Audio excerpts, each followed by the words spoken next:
এক একদিন এক একটা মেয়ে নিয়ে শুয়ে থাকতে পছন্দ করে আলম হাসান। এক মেয়েতে আসক্ত না আলম হাসান।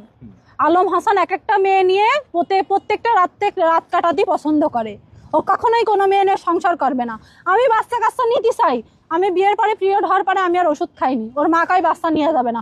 তার মানে ওর মারও একটা ব্যবসা, যে আবার নতুন একটা বউ আসবে আর টাকা পয়সা দাও, R15 কিনে দাও, লাল কালারের সাদা কালারের R15 কিনে দাও, ব্যাংকে টাকা আছে উঠাই নিয়ে এসে দাও, সোনা দাও, গহনা আছে নিয়ে এসে দাও। আমার মেয়ের এসে দেখেন, ও বলবে যে ওর মারিছে। আমার গলায় দাগ আছে? গলায় কি দাগ আছে? আমার প্রতিনিয়ত মারধর করে। ও বিয়ের 3 দিন পরের 3 দিন খুব ভালো ছিলাম, তারপরে তো মারধর করে। ভিন্ন মেয়ের কাছে যাই, হেসে বেসে ওর বোর বানায়। ও তো হেসে বেসে নিয়ে রাত কাটাতে পছন্দ করে। ওর কপালে কি ভালো মেয়ে ছেলে হবে নাকি? ও তো বেশি, যে যেরকম আল্লাহ বলেছে তুমি যেরকম তোমার জীবন সঙ্গী হবে সেরকম। তো ও তো মাগি খোর, তো ওর কি ভালো বউ মানুষ বিয়ে দেবে নাকি ওর সাথে ভালো মেয়ে ছেলে?